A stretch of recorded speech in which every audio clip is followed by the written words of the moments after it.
Watch me say that I don't believe in love. You always try to change my mind. And even though my heart is cold, you're always there for me to hold. You never had to change your heart, but change your heart.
All right, here we go.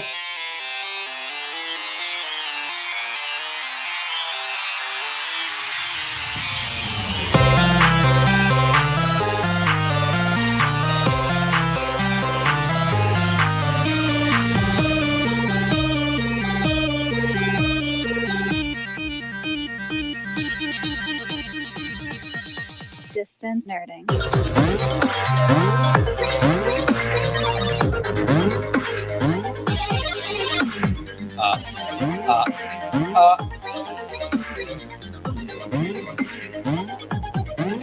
What up, everybody?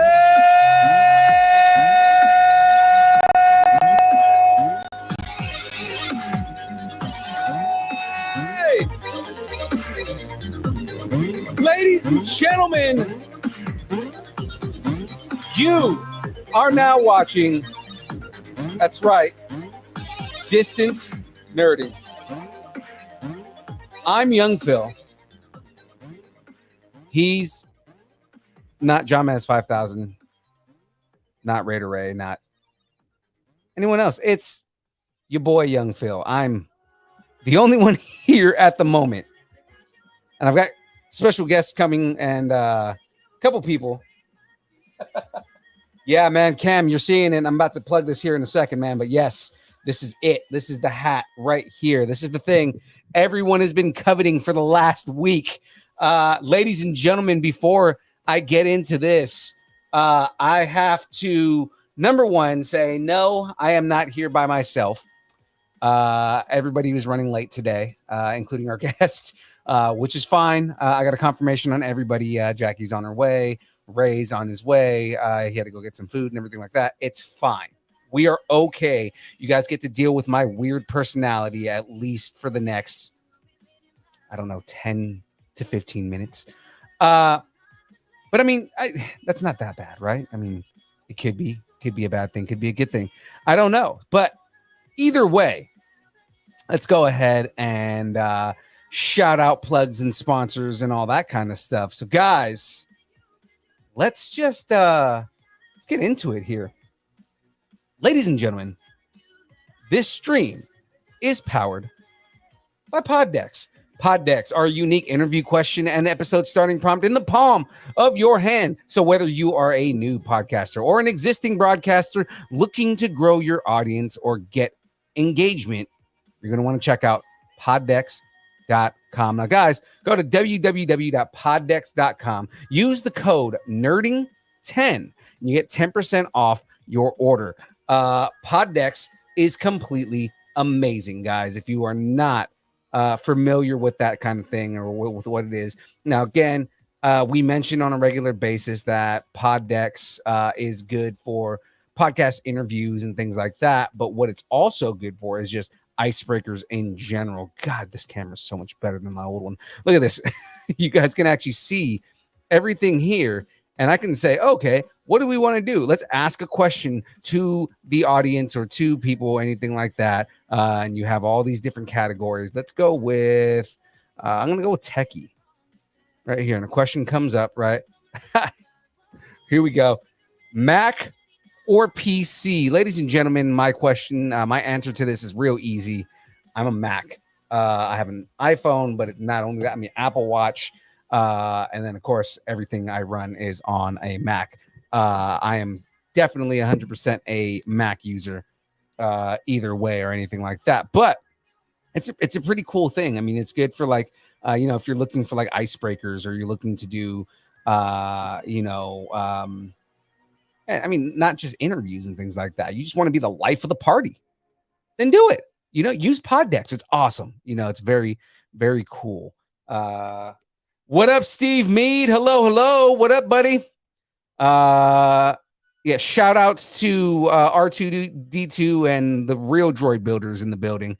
Going back on that. So, guys, if the show is brought to you by Poddex, you might be wondering, what powers young Phil? How is young Phil getting all of this energy? And I have an answer for you, ladies and gentlemen. It is Dubby. Dubby is an emerging brand of energy drinks created to help focus, concentration, reaction time with no jitters or crash. Dubby contains no maltodextrin, no sugar, no fillers, no artificial colors, no dyes, none of the stuff that all of the other competitors have. Find out more about Dubby. Guys, go to www.dubby.gg and use the code nerding10. You get 10% off your purchase at w.gg. They just got everything back in stock. So if you are ready for it, then go for it. Now, again, I do my double dose right here. I've got my glass of water and my W, and I'm going to pop that guy in there. This is going to be fun because I forgot to grab a spoon. And I just realized that as I'm pouring everything in here. So this is going to be great. I've been addicted to this lately, guys. So Dragonade has always been like my favorite flavor. It's dragon fruit pink lemonade, and it's delicious. But I've been mixing it with the Passion Joy tea, which is a passion fruit iced tea. And it's so good. Just like the taste of it in general. It tastes like an Arnold Palmer with a little bit of fruit in it. It is very good. And I think what really draws me to it is because it's like, it doesn't taste like it's super sugar free, even though it has no sugar in it. It is like, it doesn't have that diety taste. Yo, Rob Kaiser in the building. What up, brother? No, I got Cam. I got the two flavors in here. I do have the two flavors in here. I am rocking double flavorage right now. I thought about doing one flavor, but I am doing the two on here. Just so you guys can all see me. I do drink this stuff. I'm really drinking it. Yeah, and it's so good. It's like super like fruity, and I don't know, that can sound bad, but that's good, Rob. That's good that you're still alive. It's good that everybody's still alive. You know what I mean? But this all being said, guys, we have hats. And as you can see right here, I'm rocking the new black hat. But then right next to me, I've got the gray, right? Yeah, Rob, that comes with the territory, man. You get that kind of thing that happens. Sometimes people are jealous of who you are and what you do. So yeah, exactly, Cam. Double W dose. I get down on both. But yeah, guys, the hats. I have to bring back the hats right here. So right there, if you guys can't see it right there on the picture, this with high def and everything, is these are stitched. This isn't a this isn't a patch or anything like that. Hold on. Look who it is. Hey, in the building. Hold on, everybody. Yay.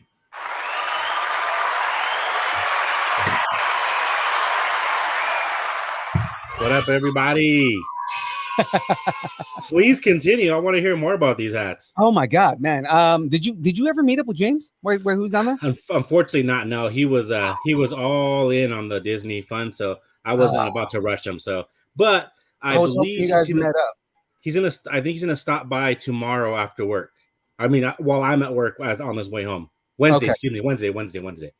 I don't even know what day it is anymore. Oh, that's gonna be a fun episode. Is he going to be back in time to do a Wednesday show or no? I don't know, man. I know Aaron's going to be on. That I do know. Right. So are you going to be on? I don't know if you have the time. To be determined. Okay.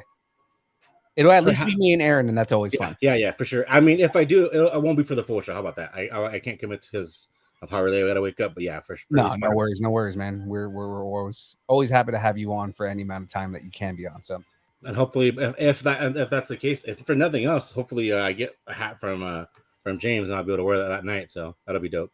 Right. Yo, Tyler, what up? Tyler in the building. Tyler bought 3 hats the other night. Dang, a trifecta, you betcha. He got a black and a gray one for himself, and I think he got a black one for his dad. Very nice. Yeah, so I got the black hat right there. And Cam, I'm actually waiting on boxes. I ordered some specially sized boxes so these hats don't get messed up in the mail. But I have to wait for them, and it's taking like a week for them to come in. So I'm waiting on the boxes so I can ship these out. But again, I've got the black hat right here. We've got the gray hat again, stitched. Very beautiful. Very not Leload, just stitched. Yeah, exactly. The stitches for. What's up, Cam? What's up, Tyler? Okay. More shenanigans. That's special for someone in the chat, isn't it? You're on a market. What's going on, Rob? I'm not sure if you're still in, but hello. Yeah. So that being done, I was mentioning, so Jackie's on her way. And then we also, I hope I can get it to you before the 13th, dude. It should be there before the 13th. Like I said, I'm waiting on the boxes, and they should be in because, again, with these hats, because the way that they are, they're flat brimmed. If they were trucker caps, then you could just like stuff them inside of these small little boxes that you can get anywhere. But because they're flat brimmed hats, they have the cardboard on the inside. So if you just ship them in certain types of box, in any kind of box, you can actually damage the hat, and I don't want to mess it up. I concur. Yeah, I want to get these hats to you in as close to perfect condition as I can. So, word. So that all being said, again, Jackie is on her way, and then our guest is running a little bit late. He got off of work late, so he's heading home. But he said he'll be here hopefully soon. So, because he's already excited, he's been super excited all week and been telling everybody. So, I got to skip out, but but that being said, what are we building today? So where you segueing there? Yeah, exactly. And this is exactly where I was going. What are we building? I am getting ready to build Mjollnir. Who's that? Meow meow. Meow meow. Meow meow. If you're worthy. If you are worthy. So that, sorry, you guys can see my back. I see your back, mate. That could be quite the conundrum. You could build Mjollnir, but if you're not worthy, you can't lift it once it's built. That'd be awful. That would be funny. Tell me how funny that would be if I built Mjollnir and then I couldn't lift it when I was built. Oh, my hernia. I have a hernia. Come with me if you want to stream. Come with me if you want to stream. All right, let's fix this camera. Hi, guys. Hi, everybody. Hi, everybody. I feel a little underdressed here, mainly being that I'm sleeveless. It's the gun show. It's hot, is what it is. Actually, and I was outside before I came on. I ate, and I threw some meat on the grill so that we could eat dinner tonight. So it was a little too warm to be outside with sleeves and the whole nine. So I was like, I just came as I was. Sir, you are hot. Well, thank you. I need the AC. Now so you can see it, right? That's dope. Yeah. I like the base. I was expecting, obviously to look cool, like, the hammer, but I didn't expect the other stuff on the base of it. That's kind of dope. Yeah, I know, right? Like how it looks like it's like just on the ground. Yeah. What's cool about this too is there's a compartment in the top of the hammer that you can open up, and it's got the treasure room from Asgard. Oh, dope. Okay. Yeah. See, I love these small little details that Lego does in the stuff that they build like this. Did I tell you that I bought a Mjollnir toolbox and it came a week or two ago? No. Yeah, so I have been to grab that. That sounds dope.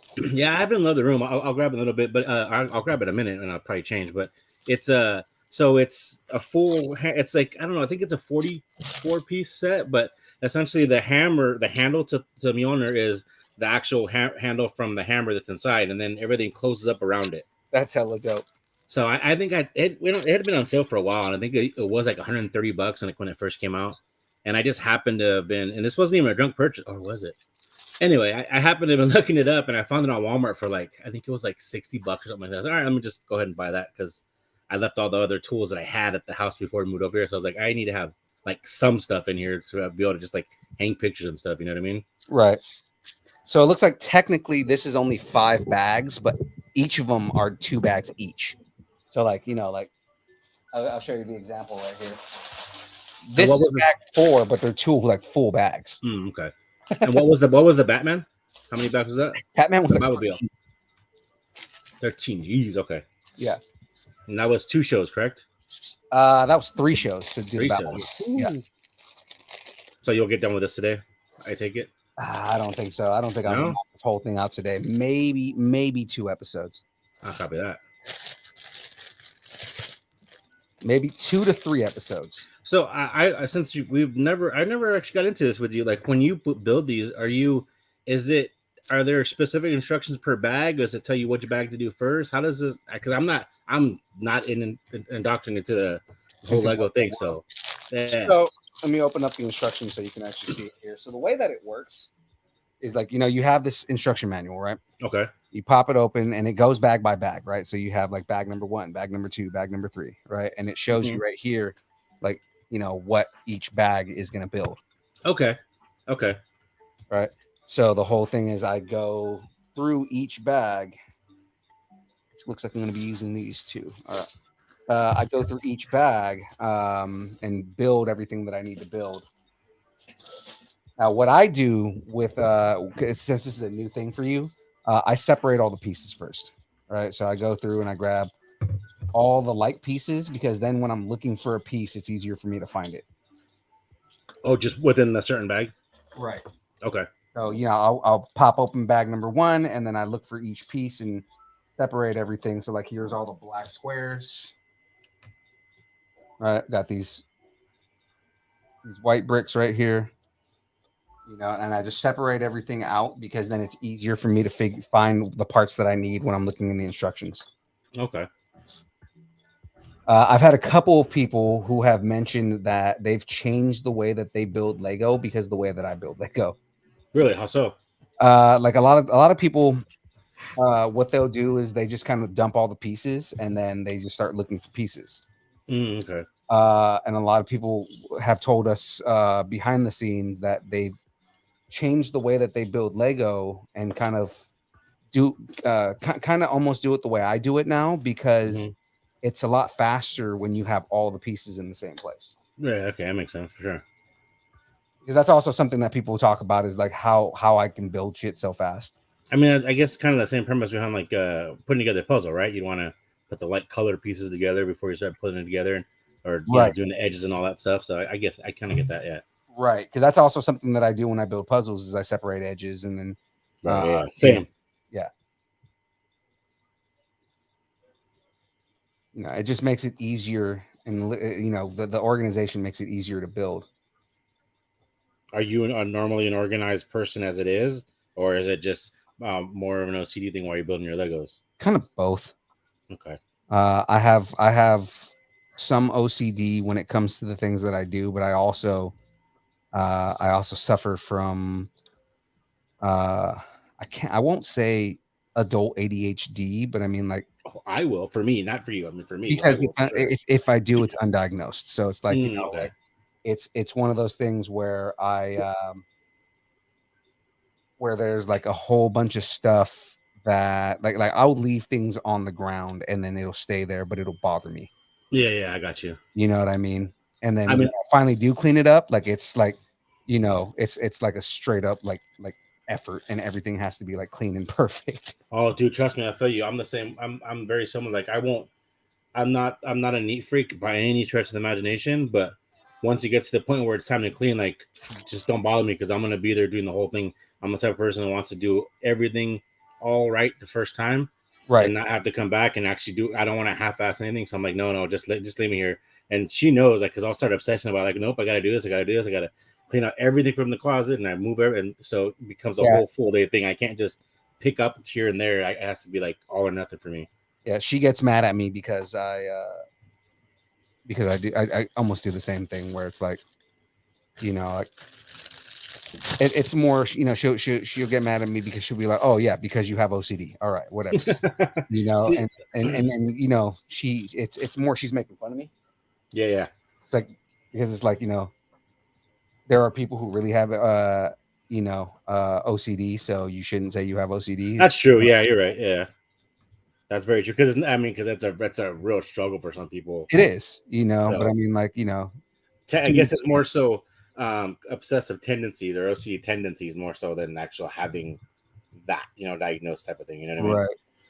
Because I was, when I was, you know, as a teenager and preteen, I guess, diagnosed with ADD, and I had all the, you know, like the actual, like, the things that you look for with a kid. So, like, I guess in a way, sometimes I recognize it in other people because I know that my tendencies and what it is. So I kind of see it when I'm starting to, whatever it is that I'm starting to do. Like, I see it, or I snap myself out of it because I self-aware, I guess. Right. So I'll see in some other people too, where it's like, oh, okay, I get it. Like, I know what's happening. Like, so it's one of those things where, because I guess because I recognize, I get less frustrated with people that have those same kind of tendencies. Right. Because I know where it's coming from. It's like it's kind of hard you can't really control it unless you're, like, really self-aware of it, you know? Right. And even then. Mm-hmm. Oh, go ahead. No, I was saying, when I was a kid, my mom tells me all the time, when I was a kid, they tried to diagnose me with ADD, and she refused to let it be a diagnosis because she didn't want me to be on Ritalin. Oh, I hear that for sure. Yeah. Yeah. I did that. I did Ritalin. I was on some. Then I went to a different something else, but not in, like, in junior high. But, you know, I'm talking like late '90s type of thing. So I'm sure the medications and whatever else that associated with the diagnosis have changed dramatically since, you know, I was a teenager. Right.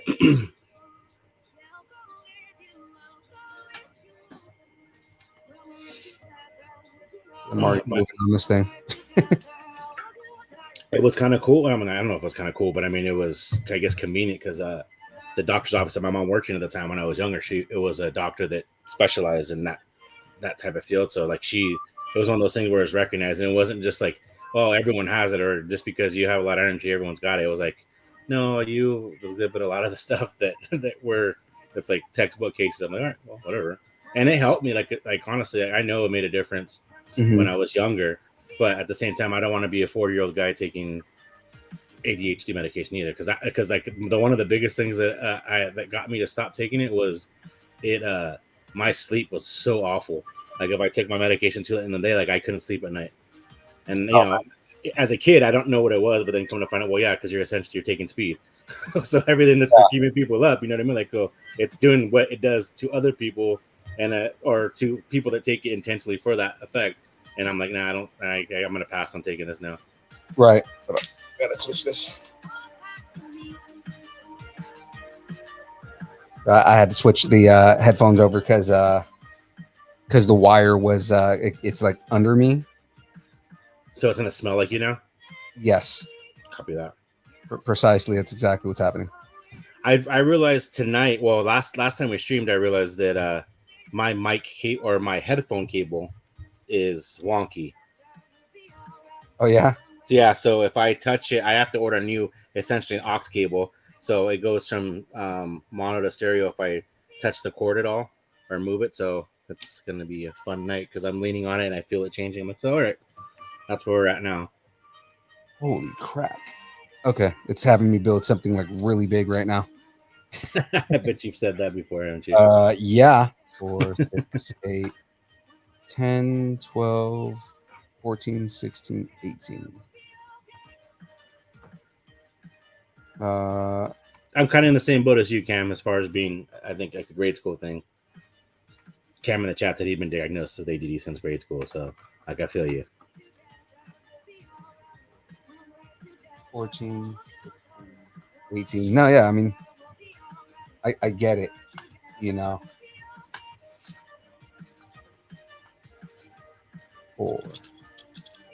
6, 8, 9, 12, 14. Sit. Do it. Do it now. So I guess outing myself as having not done any kind of research. Tell me and everyone else that's watching or listening in the chat about our guests coming on. Or did you do that already while I was eating stuff in my gullet? No, I haven't yet. So he's Okay. he's a cosplay artist. Okay. And he is he does mostly Mandalorian Saw cosplay, that, yeah. but I mean he does like a whole bunch of other stuff too. I've seen him in some Mortal Kombat stuff and everything like Okay. that. I kind of don't want to like go too into it because I want to be able to like introduce him and then have for sure. kind of like I'm good out on what he does. Okay, yeah, I'm cool with the overall cosplayer. I did see that. Mm-hmm. Is this someone? I don't want to get too into it too, but we'll talk about it when he's on. We met him at Capitola Comic Con. That's where I was going. Okay, I wasn't sure if you wanted to go to get into that during when he gets on, but okay. Yeah, that's where we met him. So that's pretty much like we took a couple pictures with him and he was really cool. He asked us if we interview people other than celebrities, and I was like, dude, I have artists and cosplayers on all the time, so I mean I would love to have you on the show. Right, yeah. And now he's gonna be on. That's cool. And you guys have stayed in touch since Capitola, I assume? Yeah. Very cool. So what's the big thing it's got you building at first? Looks like it's all the handle. Okay. At least I would assume it's the handle because it's like really long. That's what she said. So I understood you said that you are actually building part of the interior is the trophy room. It's the trophy room as far as like what it looks like. It's small, but I mean like it's like there's like a little panel that comes off the side of the hammer. Yeah. Okay. And it's the trophy room. That's cool. Does it have Loki locked up in the cell? That would be funny, but no, I think it's got the fake gauntlet. The fake gauntlet. It's got the Tesseract, and there was something else that it had on there too. I don't remember what it was. Don't lose an Infinity Stone, man. You messed up the timeline. Right here, it's yeah. See, hold on, I'll show you right here. I don't know if you guys can see that. Okay, yeah. A little bit of glare, but I do see it. Yeah, that's dope. I'm trying to get the glare out. Yeah. No, I see it now. Yeah, that's cool. Yeah, it'll be cool once it's done. Then we'll be able to see a little more of it. Any big chatter happening in the chat right now? No, actually, none chatter. Really? Yeah. Come on, guys. Last we heard from was Cam about 5 minutes ago when he mentioned his ADD diagnosis when he was a kid in grade school. And I'm strictly speaking from Facebook. I don't know about on YouTube, obviously. So yeah, it should all pop up in the same chat. Okay. Yeah, so it'll have like the symbol from where it's coming from next to it. Oh no, yeah, I see that. I'm sorry, I went to Facebook specifically to see how many people we have streaming on there, so that's why I was speaking just on that only. As of right now, it looks like we have 2 people watching, which I think that means one of them is me. Well, he just said that he just got home, so okay, cool. We'll seeing him on here pretty soon. Has it gotten at what point? Well, Jackie's going to be on as well, correct? Yeah. Maybe I should wait to ask her this question, but at what point are the Lego sets going to be such that she starts to put some of them away without you knowing it as they get replaced? Have we reached that point yet, or no? Kind of, because Okay. she moves them around and puts them in different like positions and places in the house and stuff. So what are they, elf on a shelf? Kind of. She's wily like that, huh? She's good at making things look good and putting everything into the house. So okay, she's the decorator of the joint. She's definitely the decorator. Nice. She's better at decorating than I am. I mean, she's better at a lot of things than I am, but not Legos. She has no interest in it. That's why. There is that. I mean, you don't have to bring up that. But yeah, if she was interested in it, she'd probably be better at this than me too. Probably that's true. She'd be schooling like, "What do you do?" No, That's not the way you do it. You know how they say, I can do anything better than you. It's for the most part. That's pretty much Jackie. Nice. She can do a lot of things better than me. All right, so this part up.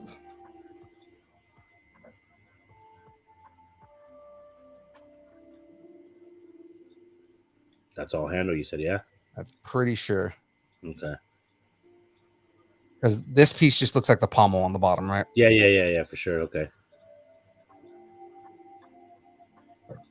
What?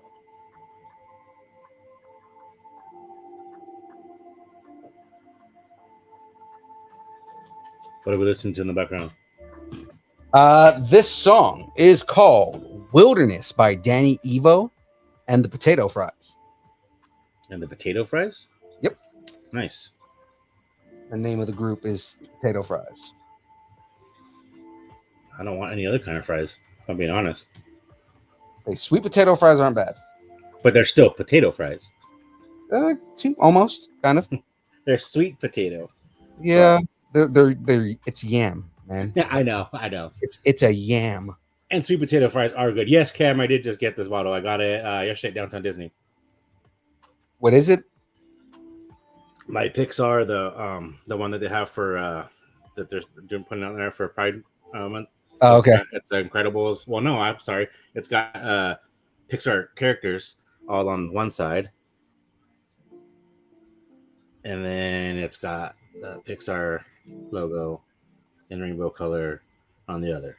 You know what I saw yesterday that I am not going to spoil?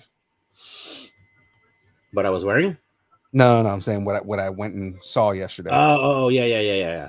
That I don't want to spoil, but I want to mention that I saw it. Looking forward to seeing it as well. Is Lightyear. It's funny is it's getting really bad reviews. Is it really? I've only heard good things about it. It's really good. I've heard. Well, I mean, I should rephrase it. I've heard good things about it from people that have seen it. I haven't really looked at any of the reviews. The bad reviews that it's getting are the most petty, dumb things. Which is why I hate reviews for that exact reason. Mm-hmm. Like one of the things that it's getting negative reviews for is because it has an on-screen lesbian kiss. No. Yeah, so that's like, the end of the world for a lot of people. Yeah, well, if that's the worst thing you've got going on in your life, geez, kudos to you. Yeah, they're like, in the first 10 minutes of the film, it has a on-screen lesbian kiss, and what are the values it's showing our children? Well, it's showing that families are very, diverse. Exactly. Yeah, and you know what? I'm glad they do that, because get the people that you don't want in that theater. Well, let me rephrase that: the people that don't want to be there because of that, just they can leave then.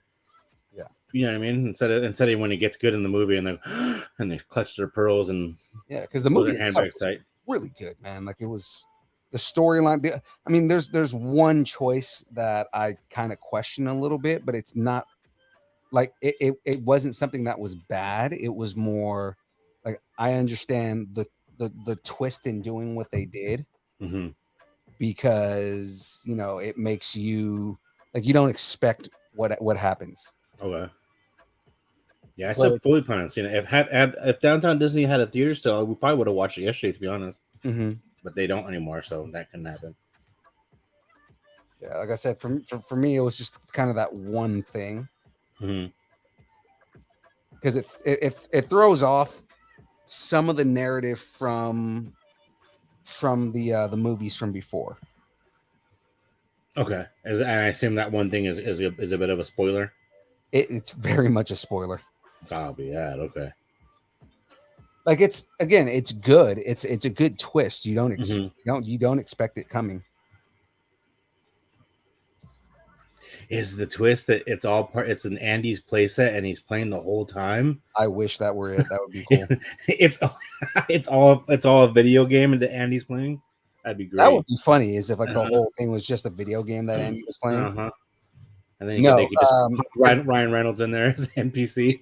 Because this whole thing is supposed to be the movie that inspired the toy line. Yeah. Why he loves the toys, he's the real life, the quote unquote in world real life inspiration for the Buzz Lightyear toys, right? Right. It's supposed to be like, Buzz Lightyear, the action figure is an action figure based on this movie. And it's good. Like what's funny is, and I mean, this isn't kind of a spoiler. I think people expected this, but almost every line that Tim Allen had in the movies, he says at some point. So okay. I think I saw it at some point. Like when every I saw the single line that he has in the movie. The behind the scenes or whatever that they have on Disney Plus. I think I did see some of that they were incorporating some of those lines from his like known line from the Toy Story franchise. Yeah. Like everything, even to include, you are a sad, strange little man. Like he incorporates every line. 100% Socks is my new favorite character. I keep hearing that from a lot of people. Oh my god, he was so good. Socks was the best character in the movie. The cat wasn't part of the marketing going up to before the movie opened, was it? I don't recall seeing anything about a cat. He kind of was. I remember seeing him in the commercial. Like, okay. In the initial trailer, when they first showed the trailer, he was in that trailer, but he wasn't like, it wasn't prominent where like, it was like, oh yeah, like we saw like, oh, there's this new character and he's a cat that's kind of cute. Yeah. But then when you see Socks in the movie, it's like, oh my god, this character is perfect. Is it a flirkin? He's not a flirkin. That'd be funny if he was a flirkin, though. I'm sure Disney thought about that. They're like, I wonder if we should just make him a flirkin. All just mix properties together. Yeah, no, he's not a flirkin. There's no lightsabers and Lightyear. But I mean, like, he's essentially a droid. Okay. It's hella funny though, like the way that he does everything, like his reactions, and like just it's almost like some of the stuff that they make him do in that movie, they obviously did on purpose, but was like there was comedy in mind. Right. Like, because basically he's almost like a droid. He's like his computer, right? Okay. And he makes a bunch of every time he makes any noises, he does like computer noises. So like when he's like, I'm looking this up, beep beep beep boop beep boop, like stuff like that. But it's not like he's doing it in a cute way. Like it's like he's seriously doing something serious. Yeah. Oh, that's funny. Ha! I thought I heard something. Hold on. I thought I heard it too. I was trying to switch over, ladies and gentlemen. So I know you guys are looking at my back right now, but it's because I have to do this introduction. Ladies and gentlemen, what can I say here? This gentleman is a amazing cosplay artist. If you have caught, I said the wrong word there. If you've caught any of the cosplay that he's done, it's been great. And I definitely want to talk about the different work that he's done, because he's done multiple cosplay, and it's just, they're great every single time. Without further ado, to bring him on and talk about everything that he does in this, crazy world that we have, ladies and gentlemen, please welcome to the arena, Chris Palmer. Welcome, Chris. Oh my God. Hold on. I gotta look at that. Nice. That is awesome. Hey, when you have a Black Series Boba Fett helmet, you might as well show it off on a podcast. Dude, I was just going to ask, is that a Black Series? Yeah, and you want to know the best part? I didn't pay a lick for it. I won it off a damn Instagram giveaway. Oh my God. I am 100% jealous of that. Well, yeah. Hey, say it's $250, right? Exactly. Black Series Boba Fett. I planned on trying to make a post Sarlacc Boba, when in Mandalorian season 2, when he first puts the armor back on and he annihilates that squad of troopers. Yeah. I was thinking of using this as the basis for that, but since it's the ESB one, the Empire Strikes Back style, maybe I'll just go that route.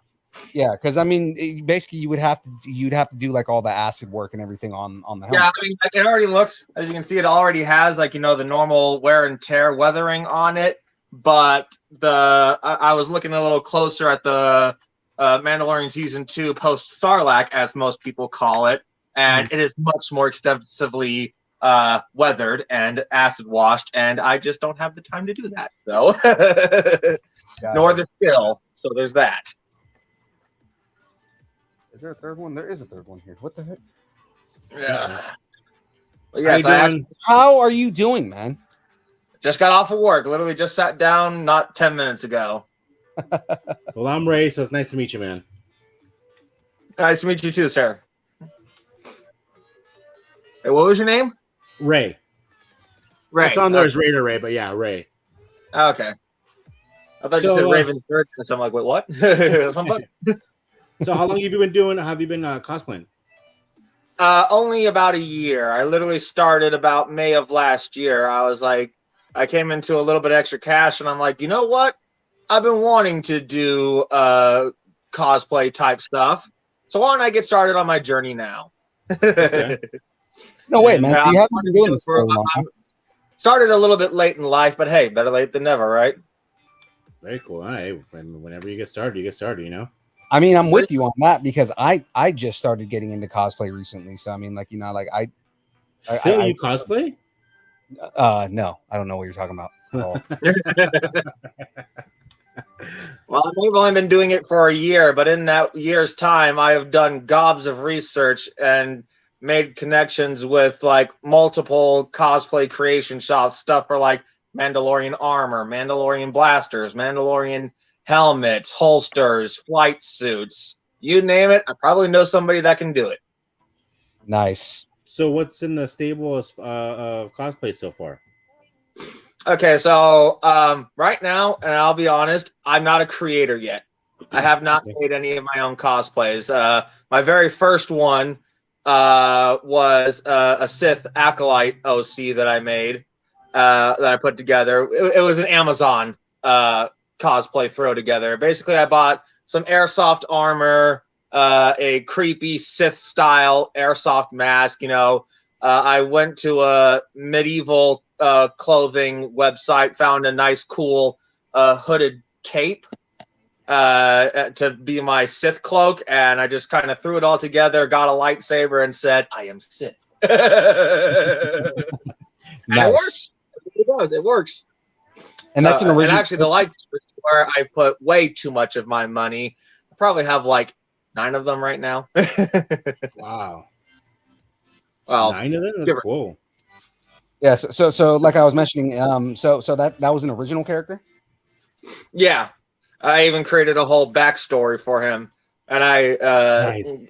Part of the story kind of coincides with this Sith cosplay group that I'm in. We're trying to create like an original Star Wars storyline, but the problem is the majority of us live across America, and one of us lives in London. So trying to make the story come together in the form of a fan film is kind of difficult. So we might have to go the route of making it into like an animation or something. Who knows? Okay. Hi, Jackie. Huh? So, but I actually do have several other Mandalorian armors in the making. One I might have to put a pause on. A friend is helping me make it, but the cost is becoming a little bit higher than I anticipated, and we had some money troubles recently, so we'll have to put that project on hold. But another one is being made as a gift from a friend of mine, and it's going to be made out of actual full metal, and that one is a special project. That's going to be a Skyrim Mando mashup. So it's going to have some Skyrim elements in it. So cool. On average, how much does something like that cost? Especially when you're when you're doing like not original builds? Like how much does something like that cost to put together? Well, from some of the shops that I've seen, your armors can go anywhere from about 500 to 1500, depending on the quality, the detail of the paint job, or if you decide to get a paint job. I've seen several shops that'll sell a fully painted Empire Strikes Back Boba kit for 1500 plus. Yeah, I've seen some of those online where sometimes if you think you have the skill at the very least, or if you're willing to go through the effort of doing it. Sometimes buying a DIY printed kit for about $600 would be probably the better way to go sometimes. And then with that, you have to paint and weather it yourself, right? So you Yeah, basically paint, get the weather it. pieces and then you do the details.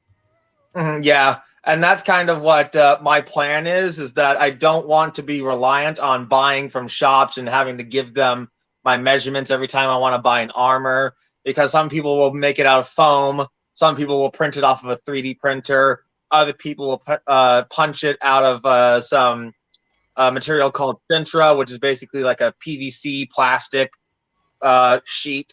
You can find them at Home Depot. But then, like, there's forming it with the heat gun and trimming it down, making it look pretty. And actually, that's another project that I have in the works. For my birthday this past March, I just turned 33 this year.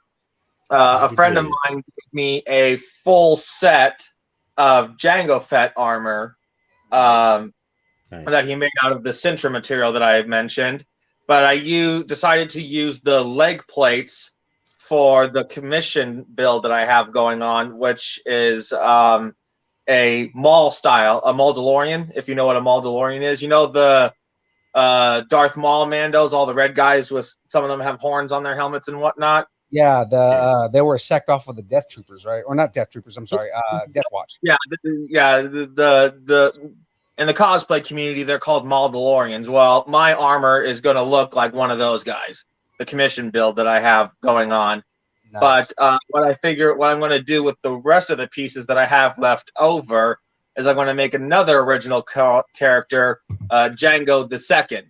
And I've already got a couple pieces put together for that. Basically, the story that I created for him is that he's going to be the son of Fennec Shand and Boba Fett. So, but his name is Jango because Boba named him after his father, and that's why the armor is going to be painted Beskar colored, because that's how Jango's was. So you're going to ship them together, because I think they've already said that their relationship is 100% business, and there's no romance in between those two characters. Well, yeah, but that's what's fun about doing an OC is you can create it with whatever the hell story you want. True. And I actually bought a pair of like boot covers that are Fennec Shand boots. So that's kind of how I got that crossplay idea. But another segment, and this is kind of the bigger thing, is I have a Din Djarin helmet, but I don't see myself being able to afford or be able to create a full Din Djarin kit at any point in the future. So to have something new and interesting to wear, I put into the story that at some point down the line when he was still a kid, Boba and Fennec died while on a mission or something. And so he went to stay with Din Djarin. And so Din Djarin raised him, trained him, and did all that for him. And so the kit is to be 3 pieces of honoring everyone who was important in life. The boots are to honor his mother. The chest plate is obviously is to honor his father because it's Boba's chest plate. And then he painted Beskar to honor his grandfather that he was named after. And then when Din dies, Jango II dons his helmet, and then there we go. Now you have a complete kit, and the story is complete. I have an overactive imagination, so I can do this all day. Yeah, it's cool to have a very detailed backstory. That's cool.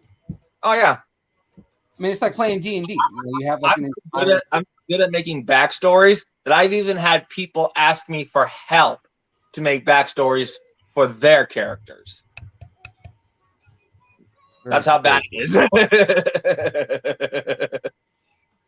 So at some point you hope to oh my bad, go Phil. I was saying that's the main piece of it, is just like being creative, so it's just kind of like, coming up with backstories and coming up with these stories that, would flesh that character out in that universe. Oh yeah. And especially in regard to an original character, if you don't have a good backstory that sounds plausible enough to fit it in some part of, in this case, the Star Wars lore, then it really kind of makes no sense. Right. At some point, you hope to I guess to get to where you're building your own. Is that am I understand that correctly? I know you said not yet, but So I may.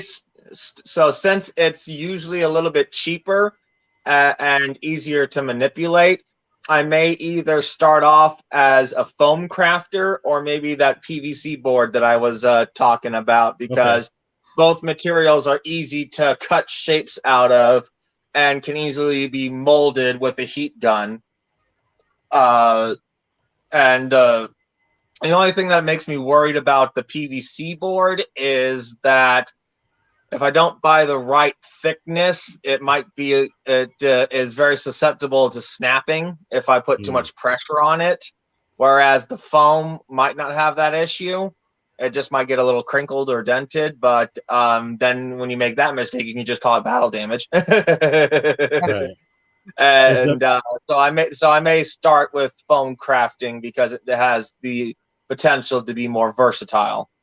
Is foam crafting, are you cutting that out or is that vacuum formed? Okay, so when it comes to the foam crafting, I have several friends who are foam crafters. One girl, holy shit! If you might actually have fun interviewing her. Her Instagram is sort of Celeste, and she does all her armors based out of foam, and she actually makes her own helmets by hand out of cardboard and paper mache.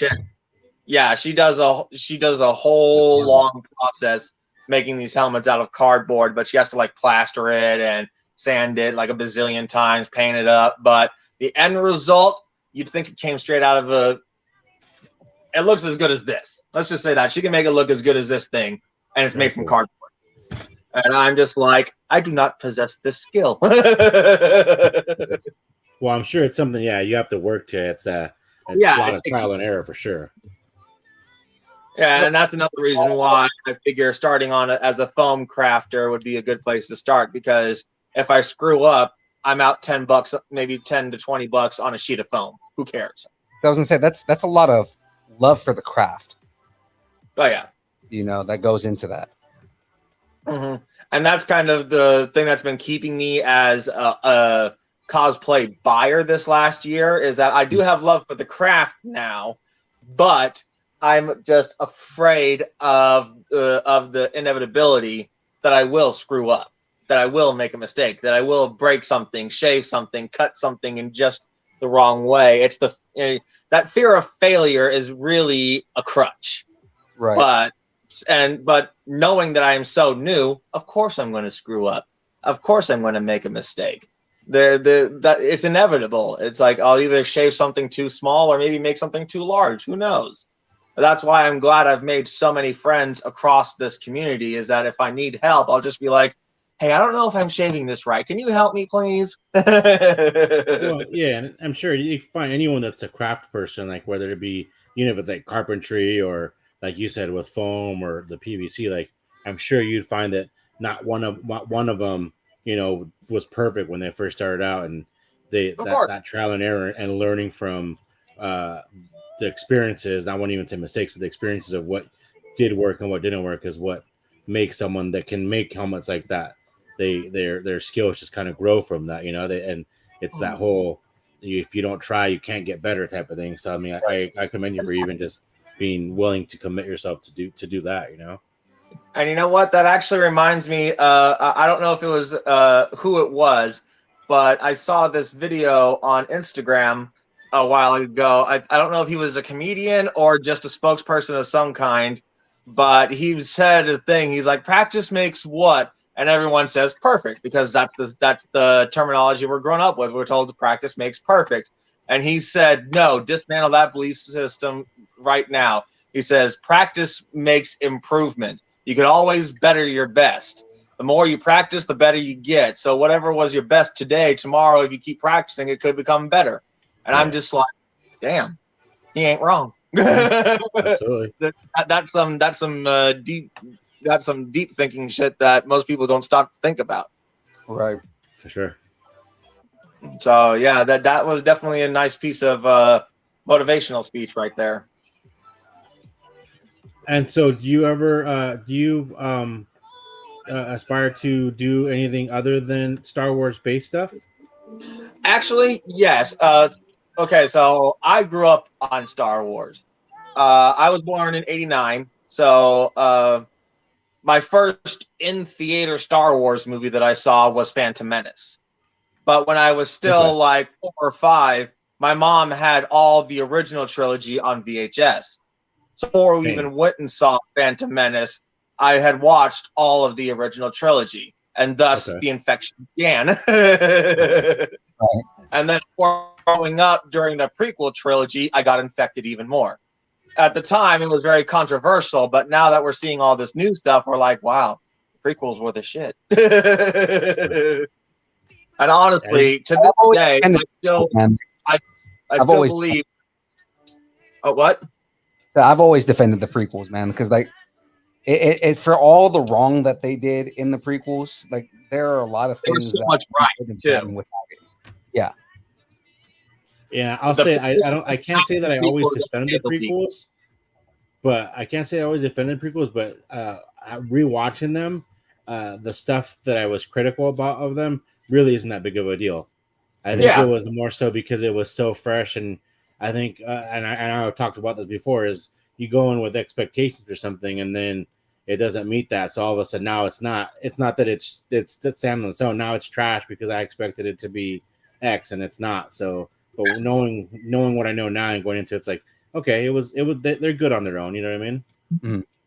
And then when you have something as magical as the Clone Wars TV series to kind of add an extra element for sure of the prequel. Let's just, as far as the Star Wars universe is concerned, the Clone Wars is probably one of the best things that ever came out of Lucasfilm. 100%. It's just 7 seasons of pure magic. Mm-hmm. Because I mean, like I always tell people, like it starts off slow because they didn't find their footing until maybe like season 3. Yeah, I agree with that. The whole thing was, it was kind of like a kiddie show until, you know, about season 3, especially when they started reintroducing Maul. You know, when they reintroduced Maul, I lost my shit. He was a perfect little seasoning sprinkled into the seasons here and there. And then when they brought him back again in Rebels, which actually they just talked to Sam Witwer, and he said that because they asked him, would you come back and play Maul live screen? He said that's Ray Park's job. If anything, he hopes that Dave Filoni will bring back Starkiller. Yes, and actually, I'm going to put this little nugget out there. I was at Star Wars Celebration last month. Nice. And I actually met Sam Witwer. Yeah. I got a photo op with him. I've got a comic book that he signed. I worked at Best Buy years ago. And when they did the launch for Force Unleashed, the first game, I was working at Best Buy, so it was kind of they did the launch party there, and I have a comic book. It's on my shelf somewhere, but I have the comic book on my shelf with him. The cast from the game all signed it. Oh, that's cool. And Whitworth's one of the people that signed it. Can you have it? No. Yeah. Okay. I could have that. Do you have any idea how much that comic book is probably worth right now with all those damn signatures? Probably a lot. Have it? No. I would assume at the very least, depending on how much Sam Witwer in and of himself is enough notoriety in that group of signatures. But with the love and respect that game has, I would be surprised if that thing was less than 10 grand. Yeah, I was upset when not Shane Black. I'm trying to remember his name, but the runner of the game. I was upset when he walked away from Lucas, but I understood. Yeah. Okay. So a lot of I kind of wished that they had made another one. Yes, the second one kind of did leave a little bit to be desired, but the only thing that fell short in the second one is that it was too short. Yeah. It was way too short. It was literally like half the length of the first one. That's the only issue I had with it. Everything else was beautiful. Everything else was perfect except for the length of the story. Yeah, That was the only issue I had. He left because when Disney bought Lucas, they said that they weren't going to continue the game line, and he was just like, okay, well then I'm leaving. That's when they did the whole it's Legends versus canon stuff, right? Right. And actually, they're starting to lose that because Dave Filoni and Jon Favreau are starting to bring back a lot of Legends characters in their show. Freaking Cobb Vanth. They brought. I know Cobb Vanth is one of the characters. And Admiral Thrawn. And Admiral Thrawn. Mm-hmm. Supposedly, Acolyte.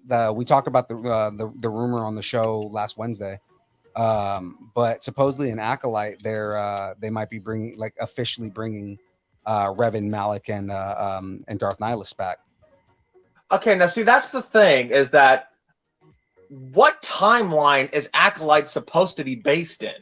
Acolyte's supposed to be High Republic. So okay, it's still after their time, but what it is the rumor is that the main character is going to be communing with the Sith Legends. Okay, so it's like a Sith holocron communication type thing, right? Or like talking to a Force ghost, sort of. Kind of, yeah. Which, see, that's the thing that confuses me. It's like, technically, so far as I've been told, in all the lore that I've studied, Sith can't really become Force ghosts. Not in the same way Jedi can, at least. But no. You can't commune with them if their spirits are locked inside of a Sith holocron that you find. Well, kind of like what Ezra would do. And actually, that's the thing. With the fact that the voice that Ezra was talking to inside his Sith holocron was a female, I can't help but wonder if it was Darth Treya that was kind of talking to him. Yeah, because that's one of the things that they talk about is Sith don't become Force ghosts in a sense as like as far as like the dark side of the Force is concerned, but they still can become Force ghosts because they become one with the Force. The Force doesn't discriminate between light side and dark side. The light side and the dark side is just, those are the sides of the Force that you choose to use. But it's just kind of like it's kind of how the Grand Inquisitor became a Temple Guard. It's like the in the chat, can his mic volume go down? I don't know how to control the volume of my microphone. I'm sorry. Oh yeah, I was trying to. It's also partially my fault. The men on my dad's side of the family, we have very loud talking voices, but we're also tone deaf to our own voices. So we don't know when we're speaking loudly. I apologize for any bleeding ears out there. I'll try to talk. So apologies out there. Sorry, guys. I think he was more so talking to me than anything, but that's what I'm saying. The apology is out there. Sorry, guys.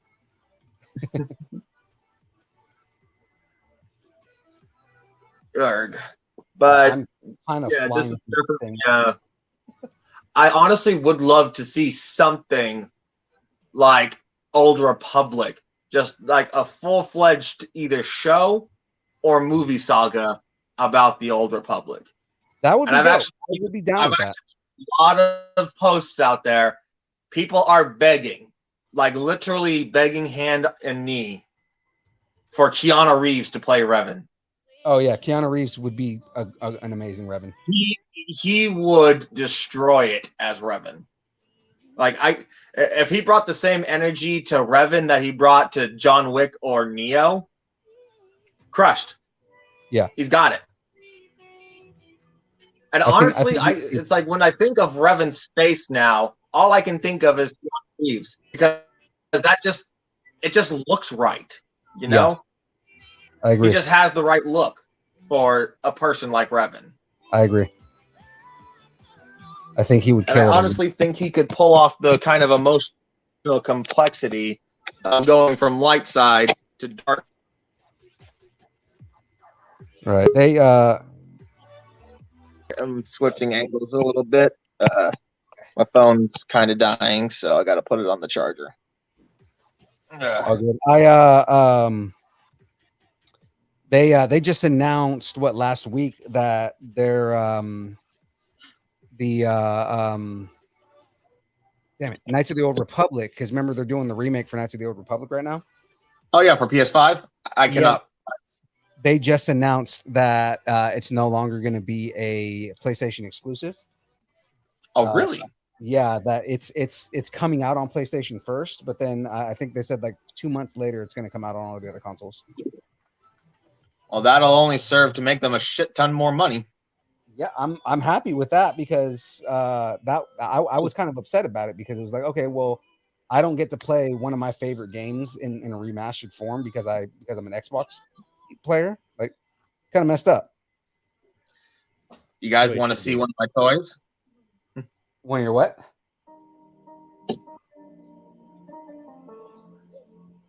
One of my toys. I'll go for it. Oh man, let's see that on full screen, Phil.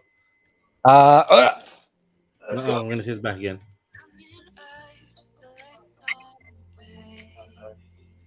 That's cool. Oh wow. Oh, that's a NeoPixel too, huh? Yep, it's my Luke. No, this is Anakin's Revenge of the Sith. That's right. I knew it was from. But that's a NeoPixel, though, right? Yes, it is. Yeah, I did a year ago. If you are familiar with the lightsaber shop, dxsabers.com, that's where I got this from. Nice. We they have a whole. Huh? We work very closely with our friends at Kyber Cave. I've heard of Kyber Cave. I think I'm not too familiar with them, but they were at Capitola. They were there. They were maybe like 2 booths down from us. Oh, that's right. Yes. Okay. Now I know what you're talking about. Yeah. Yeah. There was Kyber Cave, and then there was Ripper Blades right next to them, I believe. Ripper Blades is another good friend of ours. Yeah, Ripper Blades, and I've met them a couple of times. Mm-hmm. They seem pretty nice. Gary Ripper is the first sabersmith to come out with a dark saber. Sabersmith. Oh, really? Mm-hmm. And that dark saber was dope. Yeah. If I didn't have Angel there with me, I would have gotten into a fight for bringing that home. We would have gotten in a fight for me having brought it home because like, okay, I need it. He told me the price. I don't care. I need it. I'll figure it out. I don't what's rent. I don't know.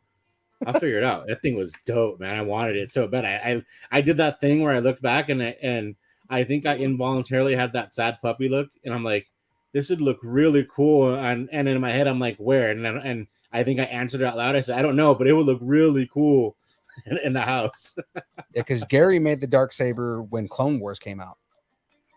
Oh, he's had it that long? He's had it for a while, man. He's okay. He's as a product for a while. I wasn't aware. But see, I that wasn't ever in my wheelhouse, owning any of those or having any of those. So I'm brand new to that. So like, it's really cool. But I can't find it right now. And I want one, but I guess my whole thing is having somewhere to put them. And then I'm afraid that like we were talking about earlier, I'm either like all in or all out. So I'll end up buying multiples, and then it'll be an issue. Like I've already bought too much art for the amount of wall space we have here, so I can only imagine if I start buying lightsabers that have to get displayed somewhere else, they're gonna end up under the bed. I have that issue. I have both those issues with as many lightsabers as I have 0 wall mounts, so I have nowhere to put them. And I bought so many prints from cosplayers that I have nowhere to hang them. I believe that. Double trouble. They're just all sitting in a folder in my closet right now. I still have some prints from LA Comic Con from Ivy Doom Kitty. Ivy Doom Kitty? I've yet to get them framed. And she was like, I don't know where you. I'm familiar with Ivy Doom Kitty. I know her.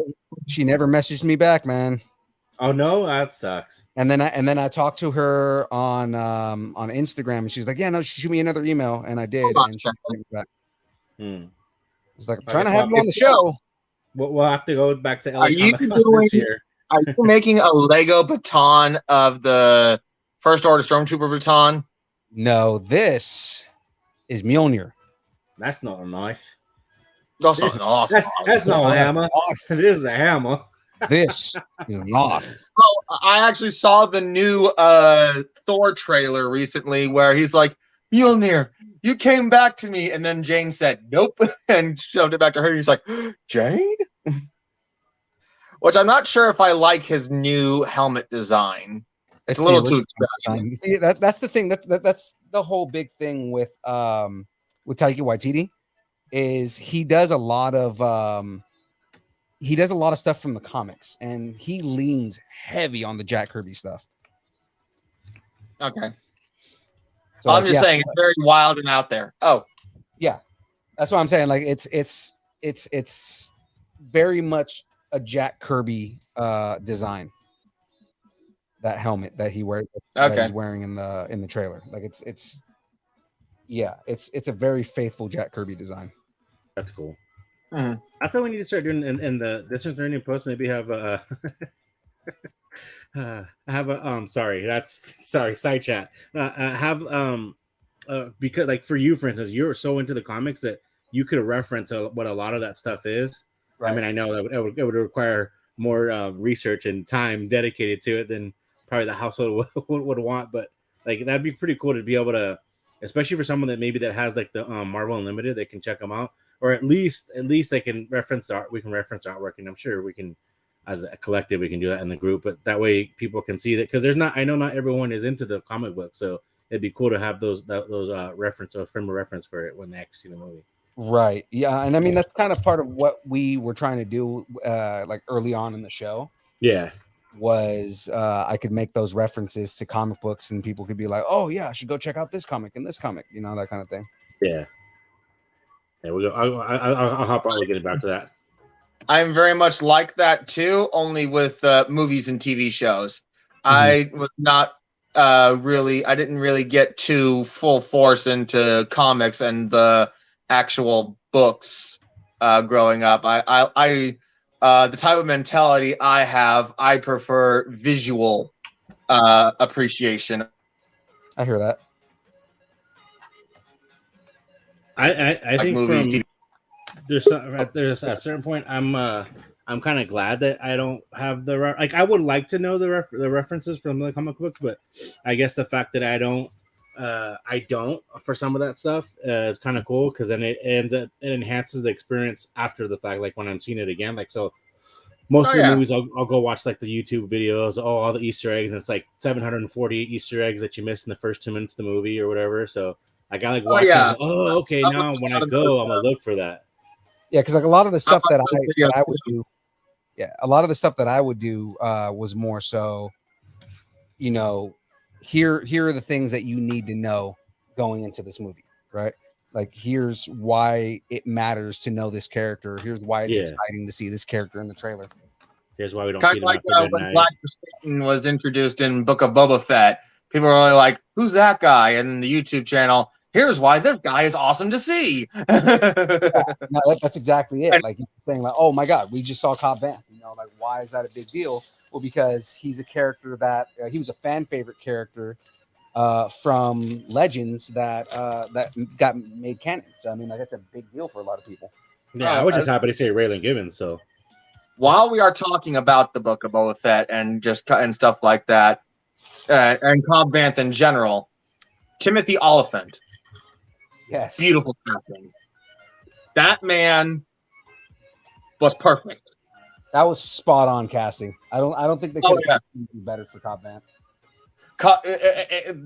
Pretty much to put it in perspective, it was like casting Hugh Jackman for Wolverine.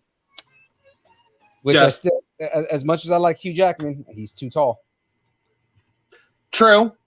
Wolverine's supposed to be like 5'6" or something, and Hugh Jackman's like 6'2", but as 6'3", whatever. That's actually one of the played it. That's okay, no, and he played the character right. Yeah. Even better in Logan, because you dive into that alcoholism that he has in the comic books. Like, he is a deeply hurt and disturbed individual, He's And been alive for 350 years and has survived God knows how many wars, or I should say, been that's what through. I'm saying is like that's those were themes that they didn't want to play with in almost like kids movies. You know, like they felt like they were, you know, PG-13. Kids are going to be watching these. We don't want to depict them as a hardcore, you know, like they didn't want to depict them that way, right? But it was just kind of like they made the movie rated R, and it's like now we can actually do Wolverine the way he should be done. Right. And by the way, for anyone who is wondering, yes, as a Mandalorian, I do have a Grogu. Nice. Can't be a Mandalorian and not have a Grogu doll somewhere. Well, actually, speaking about that, dude, going back into the Mandalorian, Comic-Con. Nice. Going back into the Mandalorian stuff, man. Tell us about the Shroud. Oh, man, the Clan Shroud? Yeah. Coolest group of guys you'll ever meet, and as far as I'm concerned, one of the best clans that I've ever joined. I got to meet a whole bunch of them at Celebration back in May, and you know, I'm sure you know, like the Mandalorian Mercs, the 501st Legion, Rebel Legions, and all those higher echelon type groups, right? How they're very stickler and like very controlled on like what is acceptable and what is not acceptable as a Mandalorian armor or something, right? Right. Shroud, complete opposite. Basically, if you have a Mandalorian armor and it looks good, or even if it doesn't look that great, if it's just like a start off armor, all you got to do is send them a picture of your armor and the picture and a full frontal shot of your helmet, and you're in, basically. Nice. That's it. They accept everyone from every stage of cosplay, whether they're just beginning like me or if they've been in it their whole lives, like some other people. So that was definitely one thing that I liked a lot, is that they accept all comers. They're not stickler on if it's movie accurate or show accurate, or if it's like actual potentially could be canon to the Star Wars storyline. They're like, if you're the Mandalorian based armor, you can come on in. Well, and I'm sure that makes it easier for you to do your own, like you had your own backstories for some of the characters you're creating. So yeah, like I guess I'm sure that makes it a lot easier, right? These guys have an OC character of some kind, but you have to try and make it be as close to what is considered a canon Mandalorian as possible.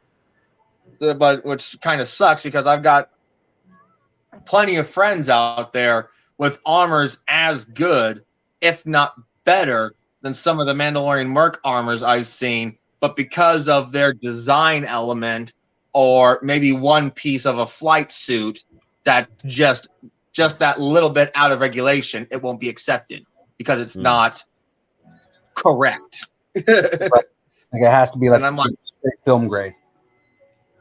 Yeah, it pretty much has to be It pretty much has to be completely accurate to the show or the movies. It has to be believably inside of a Star Wars universe.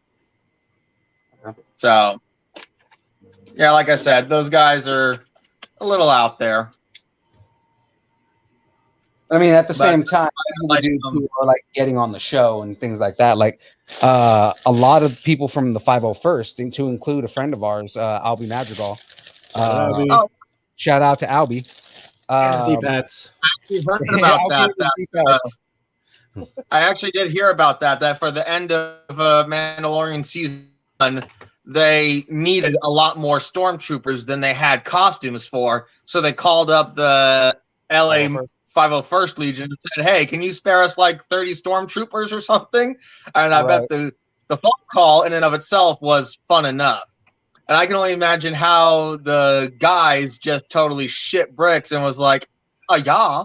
Our friend Albie, he was one of the scout troopers. He was one of the scout troopers that took Grogu. He was one of the scout troopers that took Grogu. Yeah. Dare he? He's not. Which one was he? The one that scooped him, or was he the one that punched him? He's the scooper. Yeah, he's the one that scooped him. Okay, because I'm about to say, if he was the one that punched him, I don't like him. Fun fact: the one who punched him was Jason Sudeikis. So Oh, geez, okay.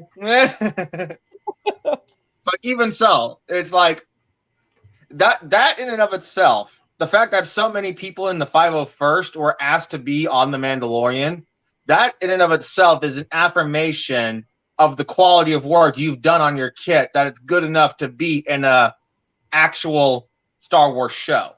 Right. And It was cool. to being the kind of fans that we are, that's the dream right there. Oh yeah. It's like I'm in a Star Wars film / show. Yeah. We asked them about the process. Even if there was a contract that said they had to get paid for their performance. Mm-hmm. For guys like us, we don't need. Well, we would like the money, of course, but we don't need that. The fact that you're just asking us to live our dream, being in the Star Wars universe, is like, thank you. I can die happy now because I'm immortalized in this TV show. Yeah, he asked about the process of it, and they were saying that like, you know, they showed up in their armor, and basically there was a like the costume department, you know, they were like, all right, cool, so this is your armor, and then they went and like weathered it and, you know, made it movie ready. So like basically, you know, they updated everybody's armor so that it would fit for the film. And he was like, you know, he hasn't changed anything because he's just like, now it's like, you know, it's like, now this is my kid. Yeah, this is Lucasfilm approved. Yeah, you know, he was like, you know, this was in a Star Wars property, so now it's like, I'm not changing this armor. Yeah, or the knee pads. It's like, except for his knee pads when he wore them correctly. He like tells us all the time that, yeah, I wore my knee pads wrong. Upside down. Upside down. That's what it was. Yeah, I honestly wouldn't either. If I was a trooper of some kind, and the Lucasfilm costume department decided to put an addition on my armor to make it look better for the show or movie, I'm like, this is how it's going to stay now. And I'm going to put this thing on a mannequin in a sealed glass case so that nothing bad can ever happen to it until I'm ready to bring it out for a con again. Yeah, I think Albie still wears it. I mean, I don't know how regularly, but I'm pretty sure he still wears that one. He still wears it trooping every now and then. Yeah. Like I said, I just don't know how often like they do 501st I guess events or appearances. Mm-hmm. Oh yeah. And actually, that's a funny story. You guys know Emily Swallows, the lady that plays the armorer? Yep.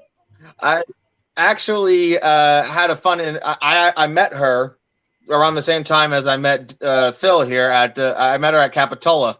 Capitola, yeah. And I actually schmoozed a free selfie with her, but it was an accident. So me and one of my other Mandalorian buddies, we were hanging out at the Mercs booth because I had some friends from the Mercs that were chilling there. So they said if we wanted to come by, you know, hydrate, rest, de-sweat ourselves at the Mercs booth, that we could. Well, as me and my friend were sitting there resting, Emily Swallows comes up and starts talking to one of the Mercs like organizer people. And I'm looking at her through my helmet. I'm like, are you the armorer? And she's like, yes, I am. And I'm like, oh my God, I love you. Can I get a selfie real quick? And she's like, sure, of course you can. So I get my buddy up. I'm like, get your ass up. So me and my buddy, we just sit there and we take a couple of photos together. And then I find out later on that she was giving free photo ops for all the members of the Mandalorian Mercs.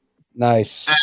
And when I went to talk to, and then I started doing a round of trooping at the kiosks because the guys were acting as like bodyguards for the celebrities there. Mm-hmm. And she asked me, so how long have you been in the Mercs for? And I'm like, oh, I'm actually not with the Mercs. I'm just really good friends with some of them. And she gave me that look on her face like, you got me. Oh, well, I'll let it go.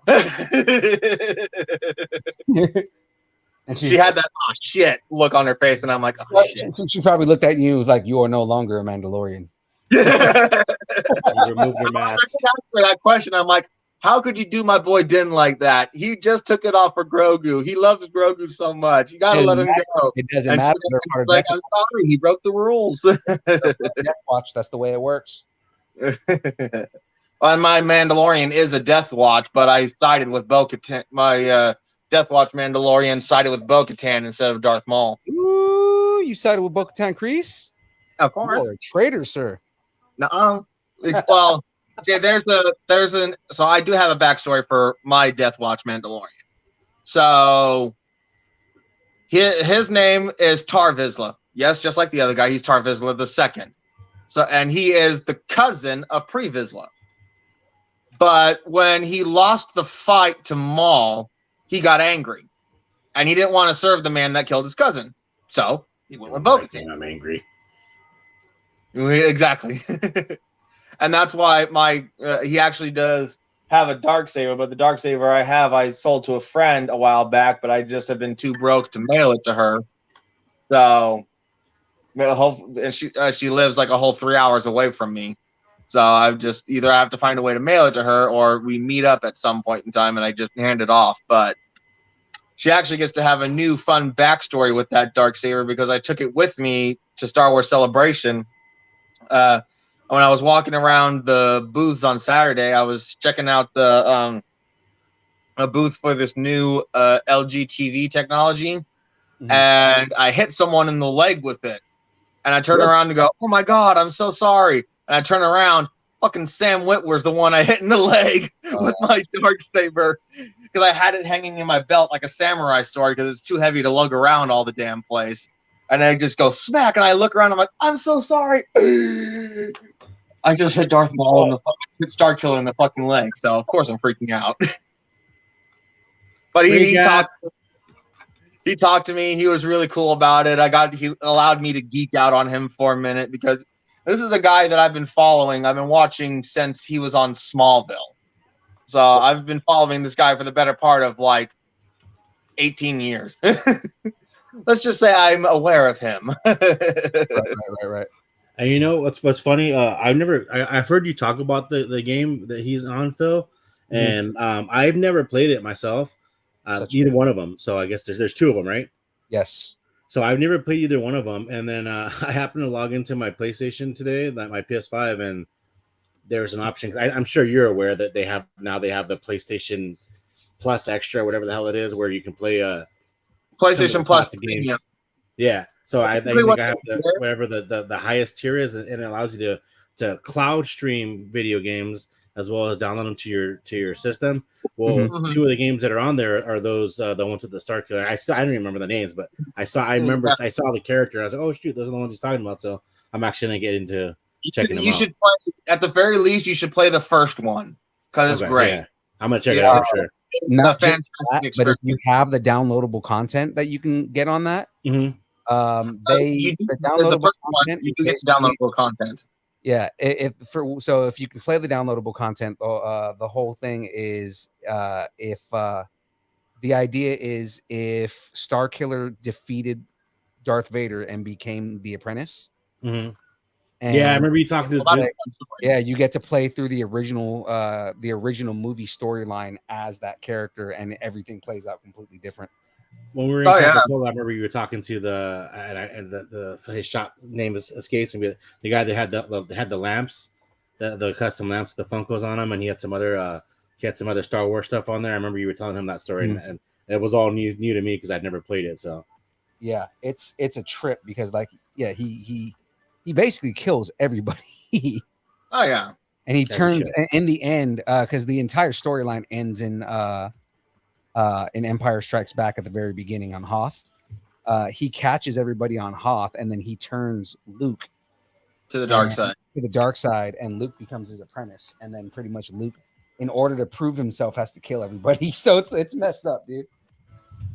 Yeah, I'll check it out. I mean, I don't. Not that I have a whole lot of time to game, but it's one of those ones that I definitely put in the queue to start playing. I got stoked because I started playing Red Dead Redemption 2 again because it's something that I can't find the disc, and so that's one of the ones that's available. So I got all excited about that. So I'm gonna play that as well. So I'm probably gonna have to go to marriage counseling for where I'm spending my time pretty soon.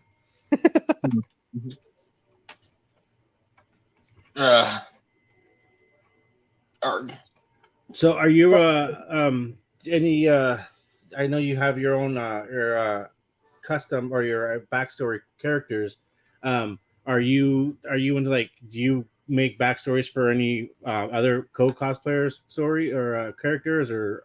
I have done a few. Costumes? I have done a few for some people's backstories because, like, some people only had the basis of a name, or like had very little, or like maybe all they knew that they were like a Twi'lek, or maybe someone from Onderon or something like that, or like they just had a basic story and ethnicity or race, whatever you want to call it, but they didn't know like what to do. So me and my creative ass, I would just like, come together and help them create a backstory and stuff. And to answer a question, I never really answered it in full. To answer a question that you asked earlier, I do plan on branching out from Star Wars and getting into like DC Marvel cosplay and maybe a couple of other genres. In fact, my wife and I right now are trying to. Okay, how familiar is everybody with like some of the old Disney cartoon movies? Everything. Like so I'm gonna throw this out there right now. Bracket. I know, right? I'm gonna throw this out there right now. I'm a big Disney nerd, but the man who has been talking to you this entire time is our resident Disney nerd. Yeah, he's kind of a Disney nerd. Okay, so I guess we're all familiar with Sword in the Stone. Oh yeah, absolutely. So my wife and I are trying to do a cosplay duo for one of the conventions coming up soon. Are you guys doing Merlin? She's going to be Mad Madam Zim, and I'm going to be Merlin. Nice. So the marvelous Mad Madam Zim. Cool. Yeah, she's going to be Mad Madam Zim, and I'm going to be Merlin. Because both those cosplays are very easy to pull off. All I got to do is get a wizard's hat, a wizard's beard, and a cane. And a long blue robe. Okay, so I need you to do me a huge favor right now. Then I need you to do your best Merlin. Oh, from Sword of the Stone. From Sword in the Stone. Oh God, and I'm usually pretty good at voice acting. Well, not really actual voice acting, but voice impression. Oh, let me just try to think of it here. Now listen here, Matt. You have gone far too long doing these crazy things. I have to listen to him a few more times to do. Boy, where are you, boy?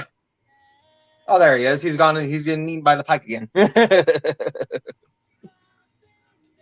Yeah, I'll have to work on the voice a little bit, but the old squirrel thing, like, no, madam, please, I am not a squirrel. I am a boy. I mean, a man. I am a man.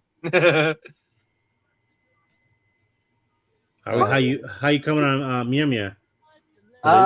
Dude, I am on back 3 right now. Back 3? I was gonna say, you look like you're making some progress there, Chief. And I'm killing it right now, man. In the zone. I'm killing it a lot more than I thought I was gonna be at this point. See, I had more faith in you than you did. I can't mess with the Legos anymore because once they started costing more than $30, I was like, no, I can't do it. So yeah. She's not allowed to talk about that with present company. I'm just kidding. Yeah. My fiance happens to be sitting across the table from me right now. Watching you build the $200 Mjolnir hammer. Exactly. She's got all the deets and all the receipts, so it's not a secret. So you might actually get through that tonight, huh? I don't think so. We've got 30. Oh yeah, you're right. Left, so I'm probably not going to finish the entire thing. Yeah, for sure. We're not doing a bracket tonight, right? We were going to. I don't know if we're going to do one now at this point. Copy that. Bracket. Because we only have 30 minutes left, and yeah, I'm not going to make it through. We'll get through unless you want to do it right now. 9. Is she going to start wearing a sporting a distance learning hat too? It's up to her. They're asking if you're going to wear a distance learning hat, Jack. If you're going to start wearing one at least. She's probably like, no, I just support from afar. I think I'll have to order a third one, and then I'll just to perform surgery and turn it into a visor, and everyone can kill me. Right. She goes, well, I mean, they wear the shirt. It's true. She does rock the shirt everywhere. She wore it yesterday all day. And she wears the shirt on stream more than you do. She does wear it on stream more than I do. Now I can do branding now that we have hats. So it's like, there you go. Yeah. I hear it's gonna get to where you can just put a distance learning sticker on whatever shirt you happen to be wearing on stream. What's funny is the slap shirt it. I'm wearing right now was specifically because of this episode. I kind of figured that was the case. Oh yeah, I mean, we're all sporting the correct memorabilia for this episode. I kind of figured we're talking to Mandalorians today. I should, or a Mandalorian today, should probably rock a Mandalorian shirt. Oh yeah, I mean, it only sounds right. And the fact that he decided to wear his Boba Fett helmet, who is more commonly known for wearing that particular symbol on his armor, might as well. Yeah, I don't get because his armor was passed down to him. So, I don't get to sport my Boba Fett helmet that often. So I figured a podcast that's talking about all my cosplay ideas and stuff might as well be a good time to do it. right. They had those at Downtown Disney when we were there yesterday. At the Star Wars Emporium, whatever it's called. They have their own store out. Actually, at Downtown Disney, they had a few of those there, and I was like, "That's pretty dope." Like, I bought a War Machine one, Infinity War Machine one, and I put it on an Angel. I felt the judgment through the mask, so I was like, I'm probably not going to buy any more of these. But that being said, I almost bought a Cobra Commander How one. many have you bought, dude? Huh? Any more? How many have you bought? That one. It was just. It only took the one. I mimicked the sound effects. I hadn't had the batteries in it yet, so she's like, "No, that's enough. No. What are you doing?" And see, that's the thing, is that we love our women, but they are the ones that judge us the most for the stupid things that we buy. Oh, 100%. Mm-hmm. And it's like they will respect us for having the desire to make the purchase, but they will never agree with us making the purchase. Well, she also has control of my credit card, so I don't get to buy things without approval. Well, my wife and I haven't joined accounts yet because I like my financial freedom sometimes. No, we have separate accounts. Just she has my credit card. It's probably wise. So you can't run up the hill unnecessarily. Well, that's what I'm saying. It's for the best because I have gotten myself into trouble before, and she's had to bail me out. So she now has control of all of that. Yeah, I have all my credit cards locked away. So I totally feel that. Probably because they're all maxed out, but that's beside the point. It's paid off, but I mean that's I'm trying not to keep it that way. Exactly. I'm trying to keep it that way. I'm trying to not get to a position where I'm like maxed out again. I'm trying to slowly dwindle them down, but it's a very slow process. I did get approval to purchase a certain cosplay piece that is going to help my future cosplay. I'm going to say that it's been purchased, but I'm not going to get it for like a couple of months. Once I get it, though, everything. What is it? The whole game is going to change. It's a certain mask, but oh come on! Don't leave us. Don't keep us hanging. I'm telling you all of my cosplay ideas. So I cosplay at almost every show we go to as Unipool. That's you? That was you? Oh my lord! I almost hired you to kill somebody. Oh man, I think that'd have been awkward. Dude, you were freaking hilarious in that. Yeah. So Unipool is one of the things that I do. So I was also Imperial Deadpool when I was the dude that was walking behind Darth Vader, messing with Vader at Capitola.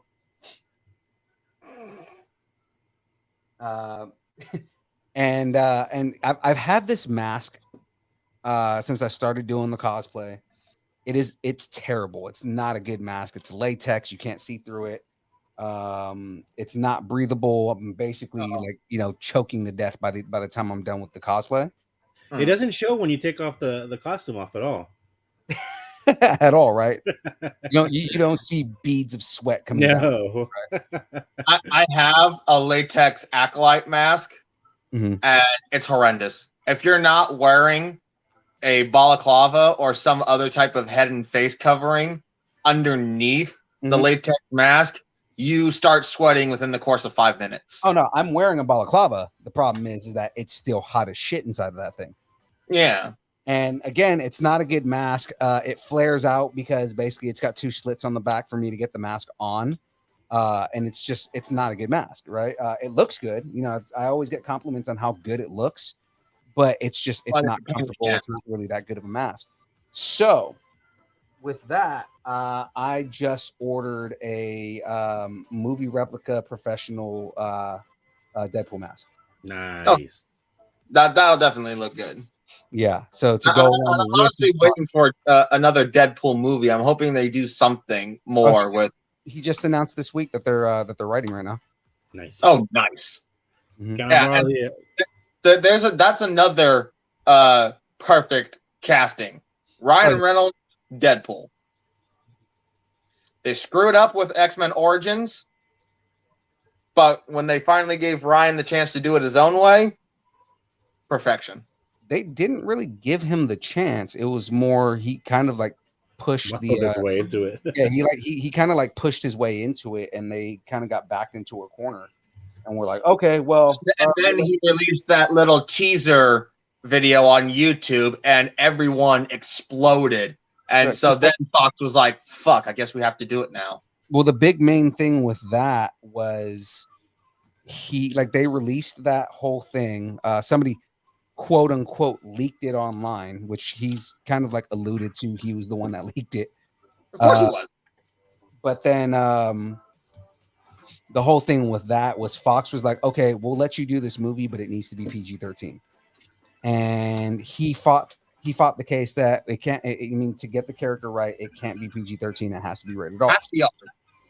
So blood, guts, gore, and cursing that he does. So I mean, he doesn't really do it that much in the comic, but it's kind of like, you know, it'll work better if we do it this way, right? So we'll let you make it rated R, but we're not going to give you a budget. Like we're basically gonna we're basically gonna make this thing like you're gonna be on the lowest budget possible because we don't want to risk losing a shit ton of money.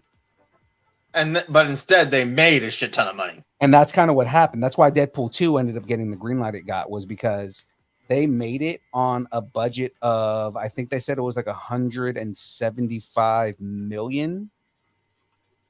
Which and the jokes were in the movie too about the budget being so low when he's breaking the fourth wall and all that. Yeah. It was like 175,000, and it came back and made like what was it? It was like 2 point something billion. Yeah, I'll tell you, that's quite the return. Yeah, so it was he only had a budget of $175,000 for that movie. Mm-hmm. It was super low budget. The graphics alone usually cost a lot more than that. The only reason that they got away with as good a CGI that they had was because of Tim Miller, because Tim Miller owns a CGI prop company. Oh, so he probably gave them a big break on the price, or once they got that money in from the revenue, they probably paid him out appropriately. Yeah, because that was the whole thing, is that he they worked out a deal because they were so passionate about it. He was just like, I'm willing to just, you know, put up my own resources to make this movie a thing, and it worked out. You know, and let's not forget that Gina Carano was the power lady, the super strength lady. Mm-hmm. Yeah, is there I can't remember her name now. She was Ajax's like second in command. Right, yeah. Her name is Angel, or technically it's Angel Dust, but it's her name is Angel. Okay. Oh yeah, well, let's just be honest. Gina Carano is the shit in everything she does. And the fact that we're not going to see her in Mandalorian season 3 is very sad. She brought it upon herself, but we're not going to get into that.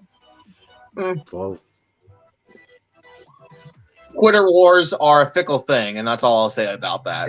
It's more so because what everybody doesn't realize about that is everybody thinks it was like Disney said, you know, one chance and this is it. No, they gave her multiple chances and said, you need to calm it down and kind of fall in the company line, within the company line, as far as representing us, and if not, then we're going to let you go.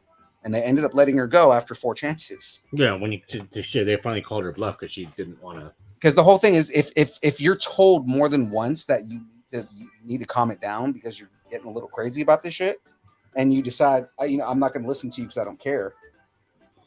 Okay, I can understand that, but at the same time, it's like I know that she was getting she was just kind of a little unhappy with some of the way things were ran, or at least that's my take on it. But again, not a big issue. I just really like the character of Cara Dune, and I hope something happens somewhere down the line where they can kiss and make up and bring Cara Dune back. They tried to bring her back already, and she refused, and she blamed Disney on it. Oh, I heard about that too, but that's what I'm saying. It's like I hope something can happen to where they kiss and make up, and Cara Dune comes back, because I think the season 3 will suffer a little bit for not having her. I don't think it will. I think the storyline's good enough usually. Oh, I know the storyline will be good, but like I said, well, hell, I mean, look at the season 2 finisher. The female badass squad. Mm-hmm. That was oh my god. Speaking of season 2 Mandalorian, can we just stop for a minute to appreciate the amazingness that was Luke Skywalker's entrance? Oh my god, dude. It was basically, dude, like when I saw the green lightsaber for the first time and then realized it was encased by a black gloved hand, my heart about burst out of my chest. I knew it was Luke when you saw the X-Wing pop up. I was like, oh shit. That was an immediate giveaway. But it was like they still were able to build it up. It's like somebody else could be flying the X-Wing. Maybe it's a different Jedi that has access to an X-Wing. We don't know. But then then you see the black cloak and the green saber. Once the green blade came out, that's when you confirmation. It's Luke. Check this out. Ooh. Let's see. Put that on. See what you see in Snap. I mean, I have a gauntlet. How much time have we got? 15 minutes? We got about 15 minutes. But yeah. Oh yeah. Speaking of, who here is familiar with Fairly Odd Parents? Yeah, that's what I figured. You know what? I'll save the rest for next week. Orale. But this is what we have so far, guys. Nice. Hit something with it. I'm sure it'll be fine. I'm sure it'll be fine. It's funny is like it's the hammer. It'll be fine, and then I smack something with it, and the hammer shatters. But you'll have that cool handle, so it's fine. It's true that the handle is dope. I like this with the pommel on the bottom. Then again, you have the trophy room right here. It also comes with a Thor minifig too. Oh, nice. But yeah, we'll stop at bag number 4. So you finished 4, or you're gonna start 4? No, I'm gonna start 4. So I finished 3 bags. Nice. Not bad. Progress was made. Mm-hmm. Gotta finish. Gotta. Oh. Mjollnir was Mjolled. But it wasn't nerd. It was just Mjolled. Hold on. People got something to get. Don't die. Try not to. I'm sorry, guys. Everybody sees my back. Apologize. Well, that's actually that's actually the best view we've had all night. Yeah. And so you got a Warner brother. Orale. Okay, now I'm like the Sandlot. You look like you're right out of the Sandlot, Phil. Forever. Well, I want to be first. Might as well set the right. So, what's your next? Do you have a next con or show that you're going to where you're Mandalorian it up? So there's a couple coming up. I'll take this off so you can hear me better. So one convention is coming up in August. It's called Silicon SJ or Silicon San Jose. It's you guys may or may not know it, but it's basically like a big science sci-fi nerd type event. Got a lot. It usually has a lot of Star Trek based people there. George Takei is actually going to be there. And so is Christopher Lloyd. Oh, Christopher Lloyd's going to be there too. That'll be dope. Oh yeah, and some of the people from the MythBusters are going to be there because one of the MythBusters leaders, Adam Savage, he's the so yeah, Adam Savage runs that. That used to be Steve Wozniak and Stan Lee's Comic-Con. Really? Mm-hmm. That used to be Silicon Valley Comic-Con, and they changed it. Nice. And then after, I plan on trying to go to SAC Anime this summer too, but I don't know if I'll actually be able to make it. But there's another convention, Crunchyroll Expo, big anime convention. I think I might try to make that one, the one that my wife go to. With they've got big announcements for that. They said they're going to be announcing a couple of new seasons for shows and doing some premieres at that. So I mean that's going to be a fun one. Yeah, I might go to that one. And actually, that's another thing. Real quick, who here is familiar with Fairly Odd Parents? Oh yeah, absolutely. I love Fairly Odd Parents. Okay, do you know that superhero from his comic book, The Chin? The Crimson Chin, who is played by late night personality Jay Leno. Oh, is it? I didn't know that. That checks out. That checks out, yeah. Check out for Jay Leno, honestly. Well, he is also in my cause plans. Because I figure Crimson Chin, that'll be dope. I'm going to do Crimson Chin. I plan on doing Crimson Chin, yes. Because figure all I got to do is get a nice superhero full head mask, cut out the mouth, get like a little bit of foam together to create the chin, and then just buy a big red muscle suit. It's that simple. My chinnerangs. Fun. And I figured something like that would go over great at an anime convention because people would be like, "It's the chin." Fun fact about the Crimson Chin: Jay Leno in an interview said that he was trying to channel Adam West as much as possible, which is funny because Adam West has a character on the Fairly Odd Parents. That's right. Yeah, I do remember hearing that voice. Yeah, he played Catman. I guess I'm more familiar with that than I realized because I think some of the stuff that you guys are saying is I recognize it. I just didn't watch it regularly. Yeah, he played Catman, and Catman was basically just a cat version of 66 Batman. Meow. Oh, nice. He had I mean, yeah, there was a lot of celebrity cameos that people didn't realize were on that show. I mean, a lot well, and then you of course voice actors Tara Strong playing Timmy. Yeah, which actually that's something that I found out. I think it is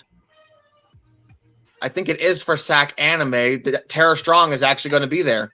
Yep. Oh yeah, that's another one. Oh, Vicky Gray Delisle played Vicky. Oh really? Interesting. Yeah. Another nice little convention that you might be able to go to is there's a convention in Stockton coming up called Stockton Con. It's relatively small. They hold it inside the Stockton Arena. We're actually really close with the organizers for Stockton Con and Lodi Con and all the conventions that are with that. Dude, they are gonna have a crap ton of celebrities. Oh, I've seen their list, and actually some of them makes me really want to. Ron Perlman's going to be there, and I'm just like, Perlman's going to be there.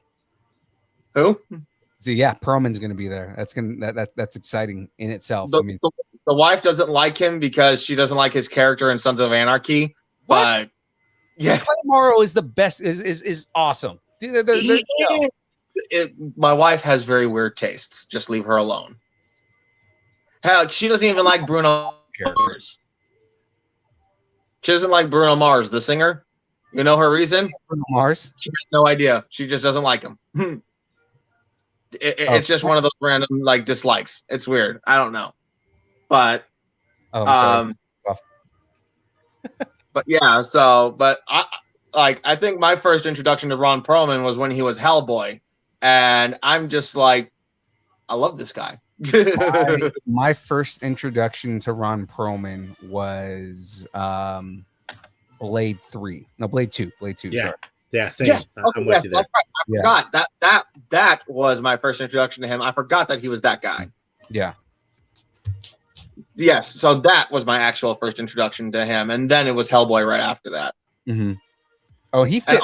honestly, when you need to have that guy who's just got that like serious, like deep, gruff attitude type of character, you choose Ron. I mean, Perlman's in everything, man. Like, look, like if you look up a franchise, Perlman's been involved in it in some way. Like that guy he's in everything. He was the back alley kaiju parts dealer in freaking Pacific Rim. Pacific Rim, yeah. He got eaten and survived. He cut his way out of the baby. Come on. No, he's been in all kinds of like weird, crazy movies, man. Like he doesn't say no to anything, but at the same time, it's kind of like that's fine. Oh yeah, I swear a photo op with him, or even just to say hi to him and just geek out for 5 seconds would be fun enough. Yeah, it's Ron fucking Perlman. The man is on my list of legends. I would throw him up there. I would put him on a list of like if we're going to talk like legendary actors. The dude has been in everything, and I mean I don't necessarily hate any of his characters. Exactly, and that's what's great is that he's like, it's like you may not absolutely love him, but at the same time you don't actually hate anything he's done, even if it wasn't the best thing. But like he says he did it good enough that it's acceptable. You know. Yeah. Perlman's just super underrated because again he's been in so much that people are just that kind of just don't look at him, but it's like he's done a lot of good stuff. And actually kind of switching topics here a little bit, you want to know one movie that I think needed to be made but never got the chance because for whatever reason they decided not to team up together? A movie with Jim Carrey and Robin Williams. Can you imagine the chaos that would have ensued if those two were in a movie together as the main parts? It would be comedy gold. The blooper reel probably would have been better than the movie itself. To be honest, that'd have been great. Seriously. Exactly. You don't need. All you need is to give the extras a script and just tell those two to go. Improv. Just. I mean, they're both improv actors at that. Like, I mean, they're known for the great. Is that they'll just create something magical. They'll probably just bounce off of each other more so than the rest of the cast. But if they had ever done anything together, it would have been chaotic to film, but it would have been magic whatever was released. That's for sure.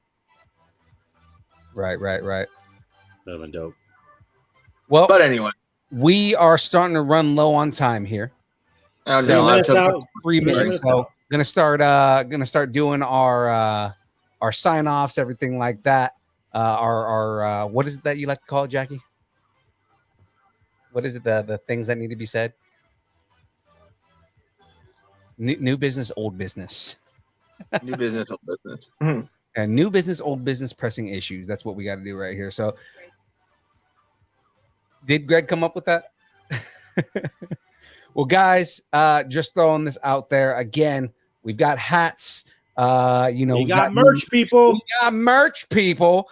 Now, the next appearance that we have that's planned right now is actually in Medford, Oregon. We're going to be doing Metal Art Comic-Con on July 9th.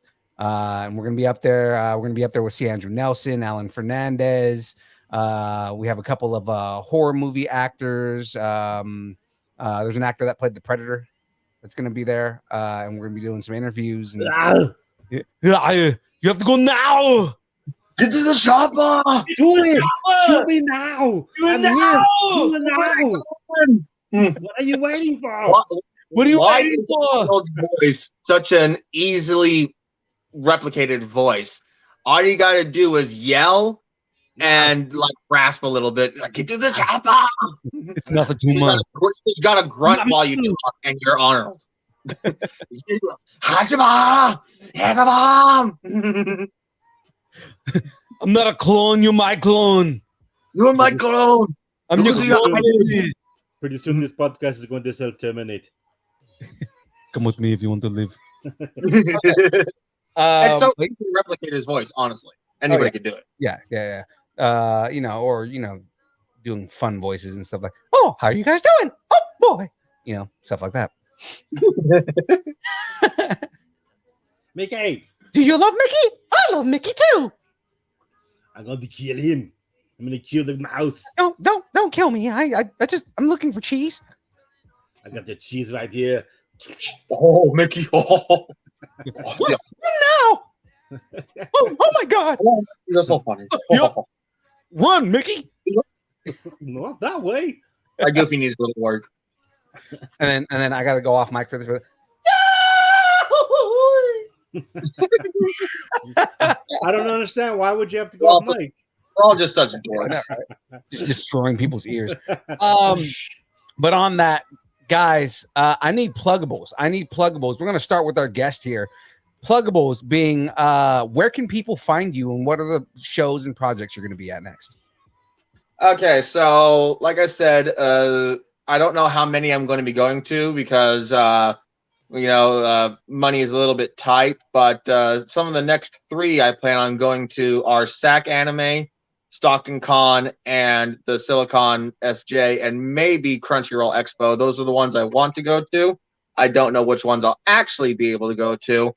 But definitely whatever I plan on going to, I will post on my Instagram, which my name for it is right here underneath me. It's Star Wars Superfan 66.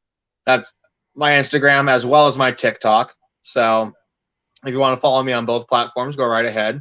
Just follow and also too, I do have a sub website called World of Sabers where I do promotions for cosplay groups, lightsaber companies that I buy from, and do review videos on the stuff that I buy and things like that. I do it on my main account too, but I wanted to create a sub account specifically for that. So things that I buy from like DX Sabers or 3R Realty Creations, 3D print shops, things of that nature, or Crimson Dawn sabers. I bought some sabers from them before. They're one of the LGT vendors. Anything you want to figure out, or if you need a Mandalorian piece of some kind, you can always talk to me, text me. I can get you pointed in the right direction. Super cool. Ray, That's give me. me your pluggables. Where is it called? Instagram, Ray. Twitter, and we'll wait for it, Ray. Facebook, you'll catch me on the Distance Nerdington post all the time. Like I say, always posting nonsense and replying in kind for anyone else's nonsense. So just happy to be on again. I'm happy you guys had me on. It was a really cool experience. Just hit me up, Ray, and give me a follow. I'll follow back. Maybe. All right. Maybe. All right, guys. And you all know us, Distance Nerding. Again, we got merch, we got hats. If you're interested in a hat, all you got to do is hit us up on Instagram or your social media of choice. And just let us know you're interested in a hat. They cost $35 each or $30 per hat if you get multiples. So if you want to get a black hat and a gray hat and you want to get both hats, they cost $30 each. If not, then it's $35 per hat. Hat. Of course, any social media that exists, we are there. Guys, find us on Twitch, Twitter, Instagram, TikTok, YouTube, Facebook, all of the places. Did I say TikTok? I said TikTok. OnlyFans. We only have pictures of birds' feet. Find us find us anywhere on any social media. Now, of course, guys, you're watching the build right now from 6 to 8 on Mondays. We also do the download on Wednesdays from 7 to whenever we finish. And we do the news. Exactly, right. We do the news. We do rumors. We do reviews and everything like that. And that's every Wednesday at 7 o'clock Pacific Standard Time. Of course, you're watching the build right now. Next week, I'll be finishing Thor's hammer, aka Mew, aka Mjollnir. And that is basically it from us, guys.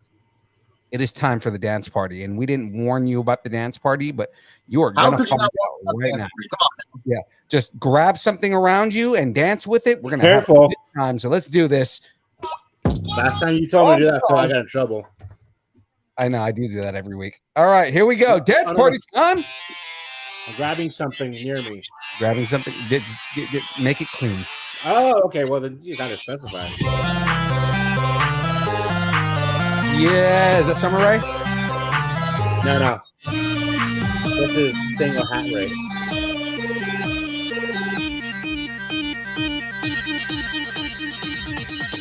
Distance nerding.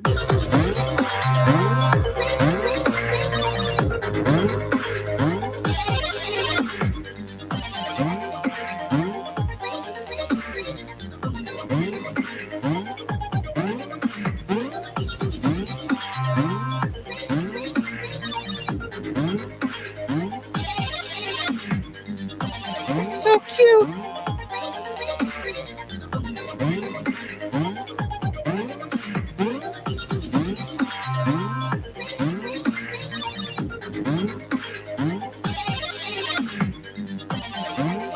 That's how James gets on the show.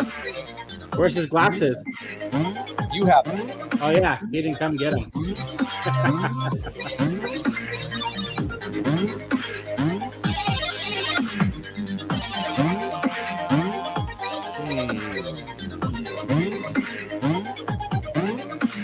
See you guys next week.